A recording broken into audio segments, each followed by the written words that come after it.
రెండు వందల మందికి ఆయన ఈరోజు సుమారు ఒక 2,000 రూపాయలు పర్ హెడ్ 2,000 రూపాయలు పర్ హెడ్ ఆయన కాంట్రిబ్యూట్ చేస్తున్నారు. కాబట్టి give a big thanks to mister Raju.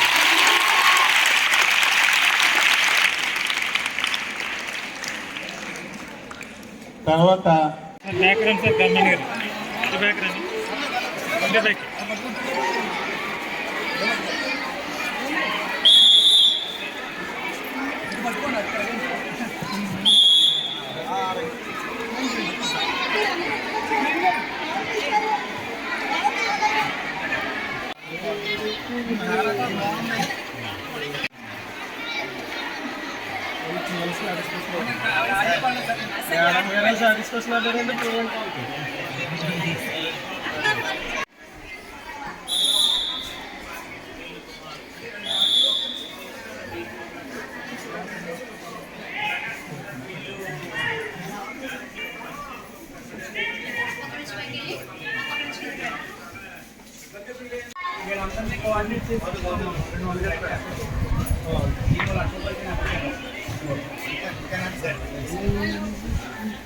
Bhimavaram Vivekananda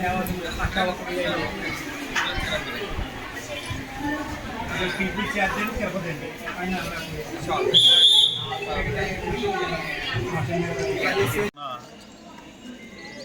AP Gurukula పాఠశాలల బాలికల పాఠశాలలో ఈరోజు పిల్లలతో గడపటం చాలా సంతోషంగా ఉంది. ఇక్కడ గతంలో 1-2 సార్లు నేను విజిట్ చేసినప్పుడు పిల్లలకి ఇక్కడ కొన్ని ఇబ్బందికరమైన పరిస్థితులు నా దృష్టికి తీసుకురావడం జరిగింది. వారికి మంచాలు ఇచ్చారు కానీ దానికి కావాల్సిన బెడ్స్ కానీ పిల్లోస్ కానీ లేదా బెడ్షీట్లు కానీ లేవు. అవి కావాలని చెప్పి నా దృష్టికి తీసుకొచ్చాను. దీనికి కొన్ని స్వచ్ఛంద సంస్థలను నేను కన్సల్ట్ చేయడం జరిగింది.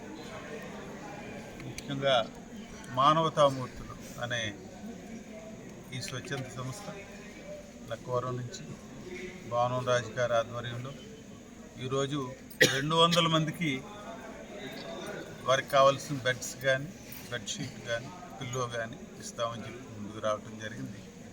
ఈరోజు ఈ పిల్లలకి డిస్ట్రిబ్యూషను 200 మంది పిల్లలకి ఇస్తూ ఉన్నాం. మిగిలిన 545 మంది పిల్లలకిలో ఇంకా 345 మంది పిల్లలు మిగిలిపోవడంతో వారికి ఏం చేయాలన్న ఆలోచనలో ఉండగా మిగిలిన ఒకళ్ళిద్దరు కూడా ముందుకు వస్తూ ఉన్నారు. ఈ 345 కూడా ఈ నెలాఖరులో సప్లై చేయించండి, వెంటనే ఆర్డర్ చేయించండి అని చెప్పి నేను భావనం రాజు గారికి చెప్పాను. వారి దగ్గర నుంచి మొబిలైజ్ చేయించి మిగిలిన ఆ డబ్బు కూడా ఆర్గనైజ్ చేసి వారికి ఇస్తాను. నేను ఆ మెటీరియల్ కూడా మిగిలిన 345 కూడా సప్లై చేయండి నెలాఖరు లోపల అని చెప్తా ఉన్నాను. కాబట్టి పిల్లలకుండే ఈ బెడ్స్ ప్రాబ్లం, పిల్లోస్ కానీ లేకపోతే బెడ్షీట్లు కానీ ఈ ప్రాబ్లం కొంతవరకు పోతుంది. ఇక్కడ రెసిడెన్షియల్ స్కూల్లో గర్ల్స్కి ముఖ్యంగా వారి బాగోగులు చూడాల్సిన బాధ్యత ఎంతైనా ఉంది మనందరికీ. కాబట్టి ఈ ఎన్జిఓస్ ద్వారా ఈ కార్యక్రమాన్ని చేసుకుంటూ ఉన్నాం. దీంతోపాటు ఇంకొకటి 2-3 ఇష్యూస్ కూడా ఉన్నాయి వీరికి. ఇది చుట్టూ ఉన్న క్యాంపస్ లెవెలింగ్ లేకపోవటం ఉంటుంది, డ్రైనేజ్ సరిగ్గా లేకపోవటం, మంచినీటి సప్లై బాగానే ఉన్నట్టుంది, పర్వాలేదు ఉన్నట్టుంది. కానీ బట్ ఈ 2 కూడా చాలా ప్రాముఖ్యమైనవి. తప్పనిసరిగా వచ్చే రోజుల్లో కంప్లీట్ చేస్తామని పిల్లలకి అన్ని రకాలుగా సహకారంగా ఉండి వారు బాగా చదువుకునే ఒక ఎన్వైర్న్మెంట్ని క్రియేట్ చేసి పిల్లలకి చదువుకి రక్షణకి ముఖ్యంగా వారికి సరిగ్గా ఇక్కడున్న ప్రతి ఒక్కరూ కూడా ఈ నియోజకవర్గ పరిధిలో ఉన్న అందరూ కూడా సహకరిస్తారని, పిల్లలు బాగా చదువుకొని వారి ప్రయోజకులు అవుతారని చెప్పి నేను వారిని ఆశీర్వదిస్తూ సెలవు తీసుకుంటాను. నమస్కారం. ఈరోజు రాజోలు గురుకుల పాఠశాలలో ఉన్నాం గౌరవ శాసనసభ్యుల సమక్షంలో. ఈరోజు మనం మానవతామూర్తులు గ్రూపు ద్వారా ఇతర స్వచ్ఛంద సంస్థల సహకారంతో 200 బెడ్స్ ఈ రోజుని గౌరవ శాసనసభ్యుల ద్వారా అందజేయడం జరుగుతుంది. దీని ప్రేరణ ముందుగా ఎమ్మెల్యే గారి ద్వారాగా మాకు సన్నిహిత సహచరులు మా దృష్టికి తీసుకురావడం, ఈ పిల్లలు ఎలా ఇబ్బంది పడుతున్నారని. సరే, నేను కూడా ప్రశ్నించాను, ప్రభుత్వమే చేయవలసింది కదా అని. కానీ రాష్ట్ర స్థాయిలో ఒక విధానం ఉంటుంది, దాన్ని వెంటనే అవ్వదు. ఇమీడియట్గా పిల్లల్ని రక్షించవలసిన బాధ్యత ఉందని భావంతో నేనే స్వయంగా కొంతమంది మిత్రులతో కలిసి వచ్చి ఈ పాఠశాలలన్నీ సందర్శించి రాజుల నియోజకవర్గం 9-10 పాఠశాల హాస్టల్ కూడా స్వయంగా చూడటం జరిగింది. నిజంగా చాలా బాధ అనిపించింది, కళ్ళం నీళ్ళు వచ్చినాయి. ఎందుకంటే చిన్న చిన్న పిల్లలు 5-10 ఏళ్ళ పిల్లలు రేకు మీద నేల మీద పడుకోవడం చూసి నా మనసు చాలా చలించిపోయింది. వెంటనే నాకు అందుబాటులో ఉన్నటువంటి ఇలాంటి కార్యక్రమం నాకు అండదండగా ఉన్నటువంటి వ్యక్తులతోటి, అలాగే స్వచ్ఛంద సంస్థతో సంప్రదించడం, వాళ్ళు ఎంతో పెద్ద మనసుతోటి వారు ముందుకు రావడం. ఎక్కడో భీమవరం ఉన్నటువంటి ఆయన హైదరాబాద్లో ఉంటారు, ఆయన లైఫ్ అంతాను. కానీ ఈ కార్యక్రమం ఇదని చెప్తే వెంటనే 1,01,000 రూపాయలు ఆయన అందజేయడం. అలాగే పెనుగొండ రాంబాబు గారిని అమెరికా నుంచి ఆయన 1,00,000 రూపాయలు అందజేయడం. అలాగే తిరుపతిలో ఉన్నటువంటి చారిటీ, పీపుల్స్ చారిటీ వారు గతం 2 సంవత్సరాల కింద మనకి ఇక్కడ వరదలు వచ్చినప్పుడు కూడా 1,00,000 రూపాయలు వరద కిట్లు పట్టుకొచ్చి అంతర్వేది, అప్పనపల్లి, సగినపల్లి గ్రామాల్లో అందజేయడం. ఆయన తోటి సంప్రదించినట్టు ఆయన వెంటనే ఒక 60,000 రూపాయలు ఆయన కూడా అందజేయడంతో ఒక అడుగు ఎదరికేసి 200 మందికి మేము మొత్తం డోనార్స్ సహకారంతో పూర్తి చేయగలిగాం. యాక్చువల్గా ఇది ఈ రాజుల నియోజకవర్గం ఇంకా 600 బెడ్స్ కావాల్సి ఉంది. అంటే ఇప్పుడు మేము ఇచ్చిన 200 యూనిట్లు 1/4 మేము చేయగలిగాం. ఇంకా 600 యూనిట్లు మనం సేకరించవలసి ఉంది. శాసనసభ్యులు గారు దృష్టిలో కూడా ఉంది.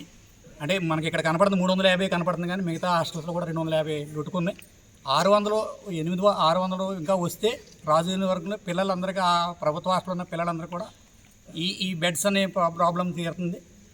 అంచేత ఆ దిశగా, ఎందుకంటే స్వచ్ఛంద సంస్థలు ఏదో మా పరిధి మేము చేయగలిగినంత మేము మా శక్తి మించే చేయగలిగాం. అంటే ఒక ఇన్స్పిరేషన్ మేము పొందాము. ఎందుకంటే ప్రభుత్వ పాఠశాలలో పిల్లలు చాలా ఉన్నతంగా తయారవుతారని నాకు ఎన్నో ఉదాహరణలు ఉన్నాయి. నా దృష్టిలో కొన్ని ఉదాహరణలు కూడా చెప్పగలను. చాలా ఉన్నతంగా ఎదిగిన పిల్లలు ఉన్నారు.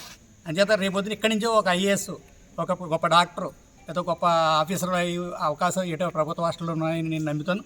ఎందుకంటే సౌకర్యాలు ఉన్న పిల్లలు సరిగా ఉండరు. అట్లాగే ఇలాగ హాస్టల్తో వచ్చిన పిల్లలు చాలా ఉన్నతంగా ఎదుగుతారు. అట్లాంటి ఆలోచనతో ఈ పాఠశాల నుంచి ఒక గొప్ప విద్యార్థులు తయారై గొప్ప పౌరులుగా సమాజంలో మసలాలని కోరుకుంటూ, ఇటువంటి మేము సేవాకార్యం చేయడం మాకు ప్రోత్సహించినటువంటి మా మానవతామూర్తి గ్రూప్ సభ్యులైనటువంటి RCV రాజు గారు, జయదీప్ గారు, మంగి నరసింహరావు గారు, మాకు తాతాలు గారు, ఇలాగ ఎంతోమంది, అంటే ఇక్కడ ఉన్న అందరూ కూడా మానవతామూర్తులు గ్రూప్ సభ్యులే. వాళ్ళందరూ సహకారంతో ఈ కార్యక్రమం చేయగలను. నేను కేవలం దారంగా నిలబడగలుగుతున్నాను, కానీ పువ్వులన్నింటికి మా మాల చుట్టగలుగుతున్నాను. కానీ ఈ కార్యక్రమంలో, ఇంత బృహత్తరమైన కార్యక్రమంలో మాకు పాల్పంచుకునే అవకాశం గౌరవ శాసనసభ్యుల వారికి నమస్కారాలు తెలియజేస్తూ సెలవు తీసుకుంటాను.